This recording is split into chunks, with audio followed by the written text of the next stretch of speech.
Good evening, ladies and gentlemen. I welcome you to this media interaction. As is usual, we will first have opening statements by the two dignitaries, following which they've agreed to respond to a couple of questions each.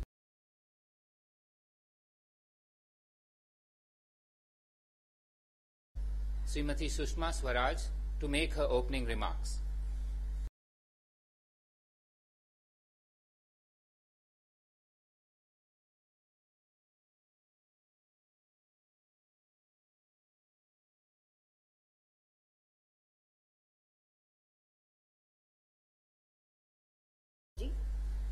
Trade and investment, science and technology, regional and global issues. The extent to which our cooperation has an impact on the well-being of our people, our economies, and our respective regional and global interests makes us a truly defining partnership. And the extent to which revitalized India-US ties contribute to peace, security and prosperity of our neighborhood, the Asian region and beyond, makes our relationship truly strategic. We recognized that today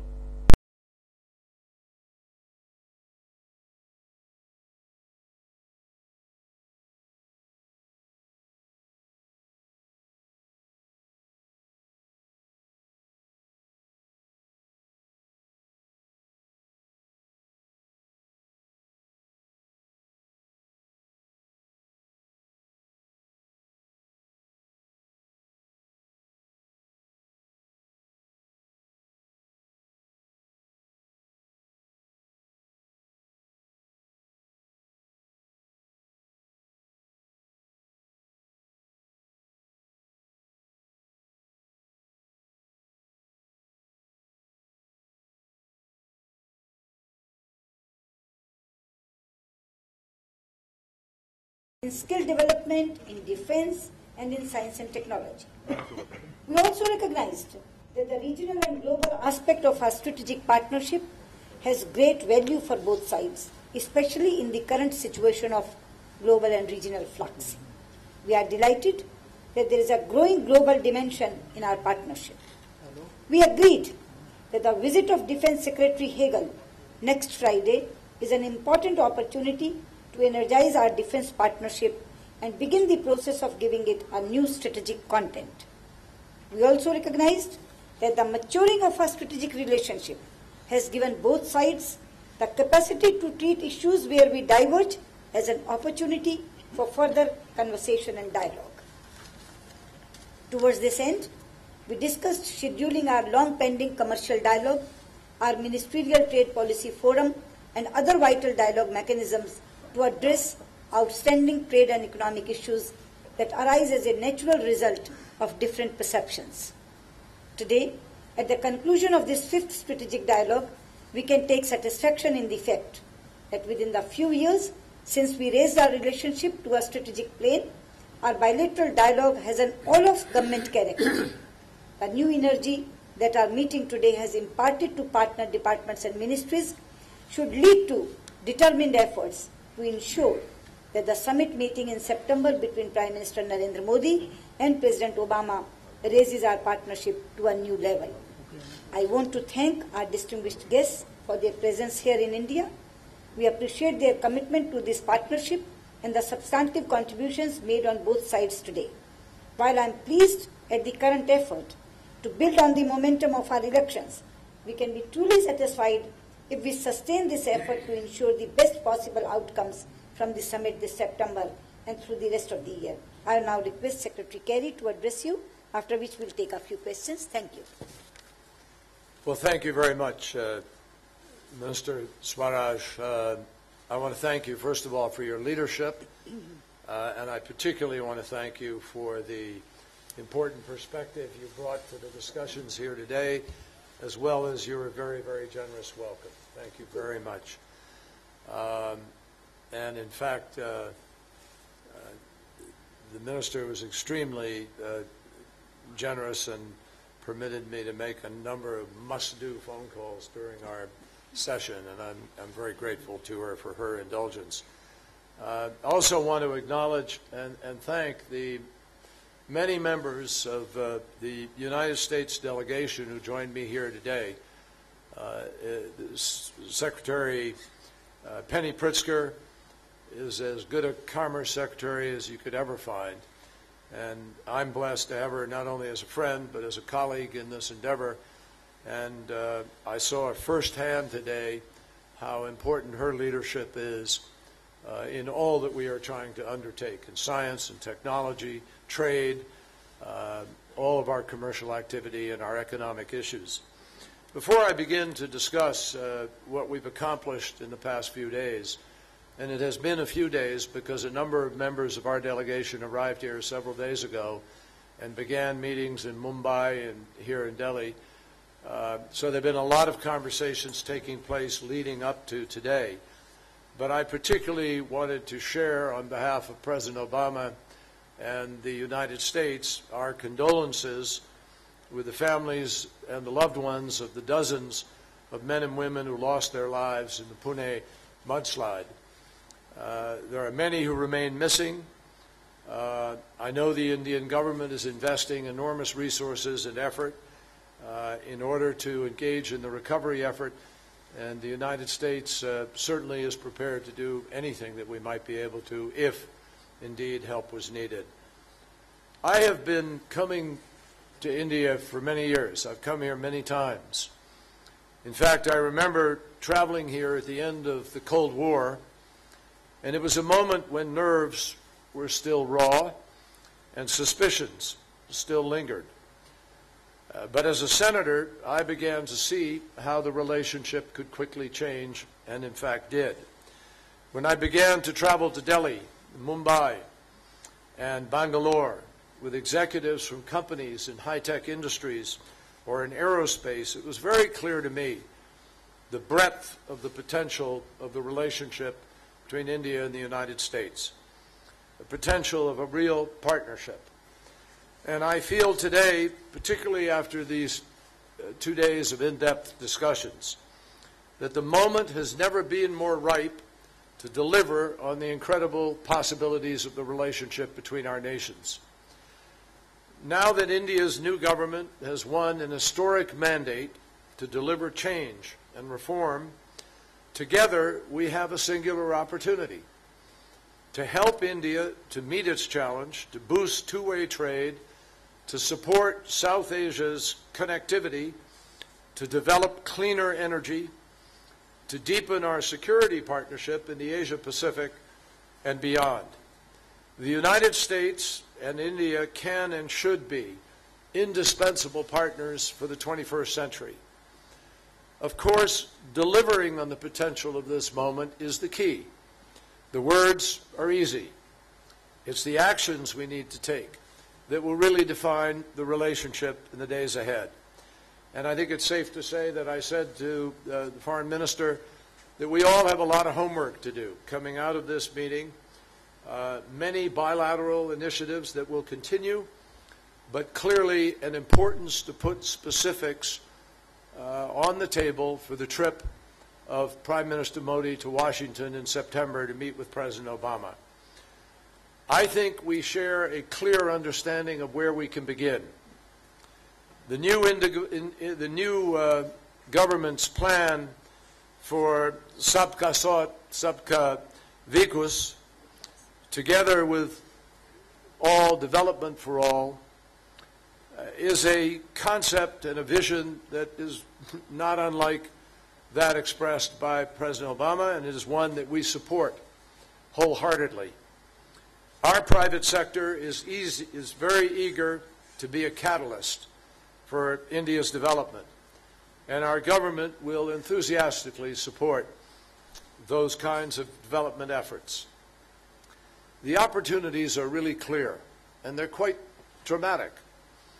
American companies lead in key sectors that India wants to grow in: high-end manufacturing, in infrastructure, in healthcare, and in information technology.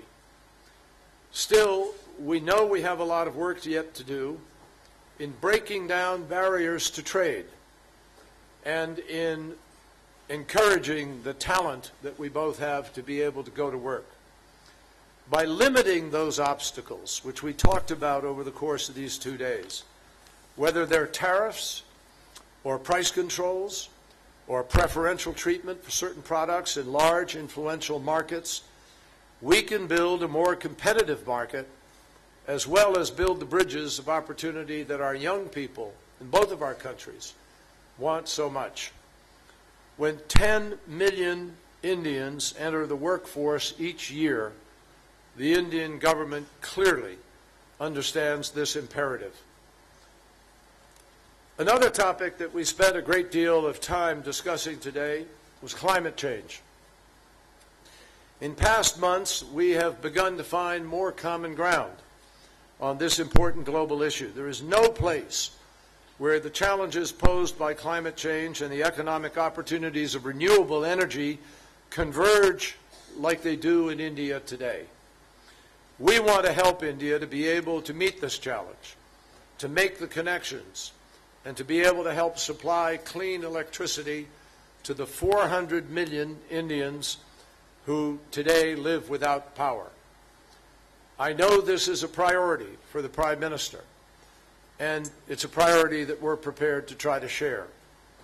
This morning, I had the privilege of visiting IIT, the Indian Institute of Technology, and I met with some of the young doctorate candidates, doctoral candidates, and master's candidates who are doing fascinating research and development.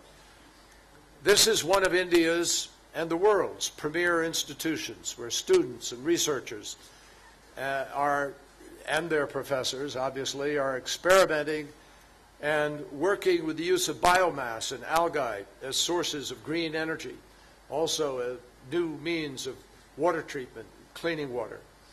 It was really encouraging to see what is happening there, and I hope that that we'll be able to see Indian and American institutions coming together in a more formalized and productive way in order to be able to encourage that kind of joint research and innovation. We also want to be clear. Climate change and energy shortages are not something that might happen way off in the future. It's here with us now. Extreme weather, blackouts, scarce resources, all of these things endanger human health, prosperity, and they ultimately endanger security for all of us. Prime Minister Modi has stated clearly that he understands the urgency of this issue. He's called for a saffron revolution because the saffron color represents energy. He said that this revolution should focus on renewable energy sources, such as solar energy, in order to meet India's growing energy demand. He is absolutely right. The United States could not agree with him more, and together we believe that we could at last begin a new and constructive chapter in the United States-India climate change relationship. Lastly, in this century, one that will continue to be defined by competing models of governance, India and the United States have a common responsibility. It is to prove that democracies can deliver the full expectations of their citizens. Our two nations believe that when every citizen, no matter their background, no matter their beliefs, can make their full contribution, that is when a nation is strongest and most secure. And that certainly applies to India and the United States. We are two confident nations. We are connected by core values. And we are optimistic nations who never lose sight of how much we can and must achieve. From women's rights to minority rights, there is room to go further for both of us. We must also speak with a common voice that violence against women in any shape or form is a violence against our deepest values. The United States and India are two nations that begin our founding documents with the exact same three words: we the people. We the people. By working together so that all people in our nations can pursue their aspirations, we believe we can come closer to achieving our founding dreams. For both India and the United States, investing in each other's success is frankly one of our smartest long-term strategic bets.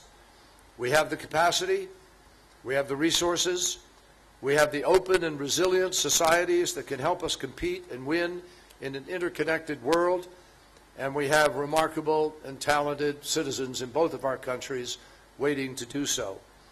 In the weeks to come, we will take a series of concrete steps to pave the way for Prime Minister Modi's visit to Washington in September, and hopefully, to pave the way for a new chapter in the ties between our two great democracies.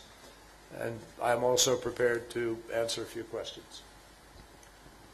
The first question will be from Mr. Ashish Singh, ABP News. Good evening, Secretary Kerry. Good evening, Sushma ma'am. My question is for both ministers. Ma'am पहले आपसे पूछना चाहता हूँ ma'am हाल में इस तरह के revelations हुए थे कि एक अमेरिकी अथॉरिटी ने स्नूपिंग कराई थी इंडियन पॉलिटिकल पार्टीज की, more specifically Bharatiya Janata party की जिसके आप सीनियर मेंबर हैं. And Secretary, I would also request you to respond to the same question about the concerns raised in India over the snooping done on the Indian political parties, specifically Bharatiya Janata Party. क्या इस issue को ma'am आपने raise किया, उस पर क्या जवाब मिला? Thank you. हाँ आशीष जी, मैंने बिल्कुल ये इशू रेज किया सेक्रेटरी कैरी के साथ, और मैंने उन्हें ये भी बताया कि जब ये खबर भारत के अखबारों में छपी थी तो भारत के लोगों में बहुत गुस्सा आया था और उन्होंने अपना रोष व्यक्त भी किया था. मैं उसी रोष से आपको अवगत कराना चाहती हूँ. और मैंने ये भी कहा उन्हें कि हम दोनों एक दूसरे को मित्र देश मानते हैं, तो एक मित्र देश दूसरे की जासूसी करे ये किसी भी तरह से हमें स्वीकार्य नहीं है. This is unacceptable to us. Yes, I raised this issue with Secretary John Kerry when the matter was published in Indian newspapers. I have also conveyed to him that this act on the part of U.S. authorities is completely unacceptable to us, since our two countries are friendly nations and we happen to share dialogue with each other. Well, we have a policy in the United States that with respect to intelligence matters, we do not discuss intelligent matters in public. But let me just say very clearly, we value our relationship with India, our bilateral relationship, in all the ways that I just described. And we also value the sharing of information between each other regarding counterterrorism and other threats to both of our countries. We've had conversations, as the Minister has stated, with government officials about these reports, and usually we try to have our intelligence communities work to resolve any questions or any differences that may exist. But let me say this. President Obama has undertaken a unique and unprecedented review that he ordered of all of our intelligence and intelligence gathering and activities. And unlike any prior president, he has put out a memorandum clearly articulating, in a speech, he gave a speech in which he clearly articulated America's approach going forward and the standards that we will apply. We will continue to work actively with India wherever we see a threat to our shared interests, and we fully respect and understand the feelings expressed by the Minister. Sean Tandon of AFP. Thank you. I wanted to ask for further elaboration. You mentioned a growing role of India and the United States in the Asia-Pacific region. Could you be more specific about what you meant by that? Could you, for example, see Indian activity more in the South China Sea disputes? And if we could touch on another global issue, Secretary Kerry, Gaza. The United States has authorized further ammunition for the Israeli forces. You've also called for an immediate ceasefire. I was wondering if you thought that this was consistent and whether you thought that a ceasefire is still possible at this point, particularly with all the personal attacks that have been leveled against you. And if I could ask the External Affairs Minister on this same issue, when the BJP was last in power, India moved a little bit closer to Israel. I was wondering if you see that same momentum now between India and Israel, or whether the Gaza conflict affects that. Thanks. To your first question, strategic partnership has definite definition. If you have partnership in the area of trade, defense and space, then that partnership is called strategic partnership. So there is no ambiguity about that. As regards Gaza, India's policy is very specific. We fully support the cause of Palestinians, but we have good relations with Israel.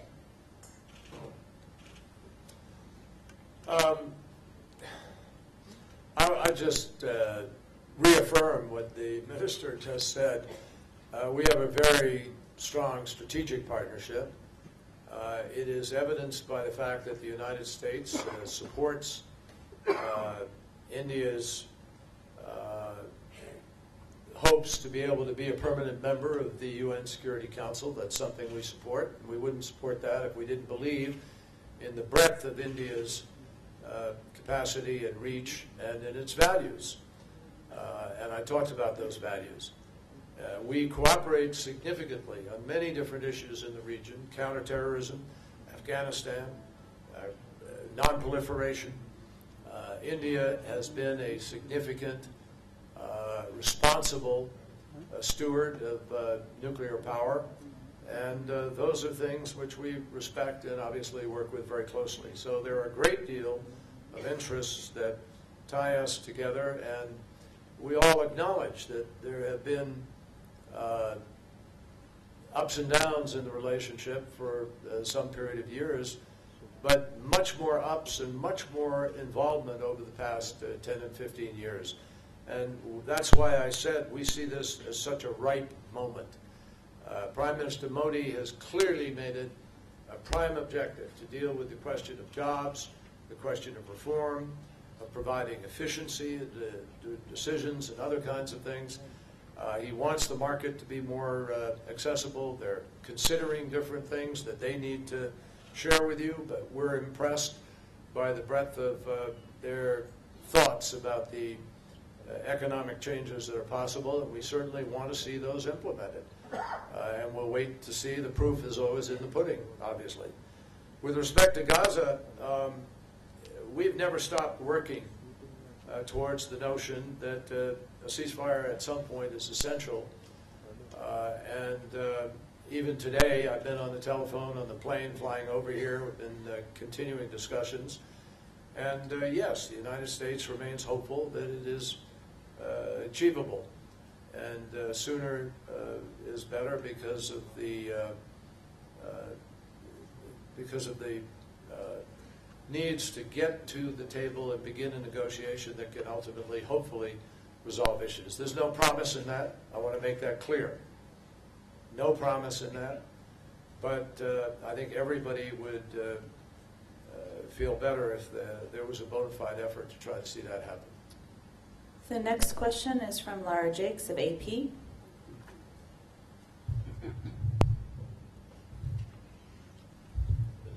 Thank you very much. Mr. Secretary, a moment ago you spoke about barriers to trade. I'm wondering if you can update us on whether there is an agreement with India for keeping food subsidies as part of the WTO trade deal. I also wanted to ask you whether the U.S. has asked India to follow the spirit of the sanctions against Russia, given India's years of purchasing Russian arms. And, Madam Minister, has there been any shift in that long-time Indian policy, especially now with the shoot down of Malaysian Airlines Flight 17? Thank you. You have asked 3 questions in a row. To your first question, consultations are underway in Geneva. Let us wait for the final outcome. Your second question, there is no change in our policy because we think that the foreign policy is in continuity. Foreign policy does not change with a change in government. Well, we obviously, I think there's a meeting, I'm not sure when. Have they already met? They're meeting now. I thought so. Right around now. Our feeling is obviously that the agreement that was reached in Bali is an agreement that importantly can provide for food security for India. We do not dismiss the concerns India has about large numbers of poor people who require some sort of food assurance and subsistence level, but we believe there's a way to provide for that that keeps faith with the WTO Bali agreement. And so we are obviously encouraging our friends in India to try to find a path here where there is a compromise that meets both needs. And we think that's achievable. And we hope it's achievable. With respect to the issue of the sanctions, the focus of our meetings here today is bilateral fundamentally, and the ways the U.S. and India can grow the relationship with respect to trade, clean energy cooperation, counterterrorism, science, technology, and so forth. Now, we would obviously welcome India joining in with us with respect to that, but it's up to them. It's India's choice. India has its relationships. We'd support and welcome them in dealing with the challenge that Russia is presenting, but it's really up to India. It's not something that entered into the bilateral relationship in the context of today's discussion. Last question, Rajiv Sharma from the First Post. Thank you, Abhay. My question is to both Mrs. Swaraj and Mr. Kerry. Sushma ji, what is India's view on Senate Bill 744? Whether this issue was discussed with Mr. Kerry by you, and what is his assurance, if any? And question to Mr. Kerry is, don't you think that this 744 is rather a protectionist measure, and even American companies are seeing it as a protectionist measure? Is there a move to amend it or dilute it? Thank you. Let me first answer. Yes, I raised the issue with Secretary Kerry about the bill number 744. And our Minister of Commerce, Srimati Nirmala Sitharaman, also raised this issue in the plenary session. I told Secretary Kerry that we are not against the bill per se. Immigration is your internal matter. But we are certainly concerned with the provisions which will affect the Indian IT industry if the bill is passed in the present form. And I also told Secretary Kerry that it will give a very negative signal, and that too at a time when India is opening up its economy for the foreign players. Thank you. So I'm going to confess something to you that I probably shouldn't confess to you, but when I was in the United States Senate for 29 years, I never identified a bill by its number. It was the immigration bill, or it was the something bill. So thank God the minister knew that that was the number today.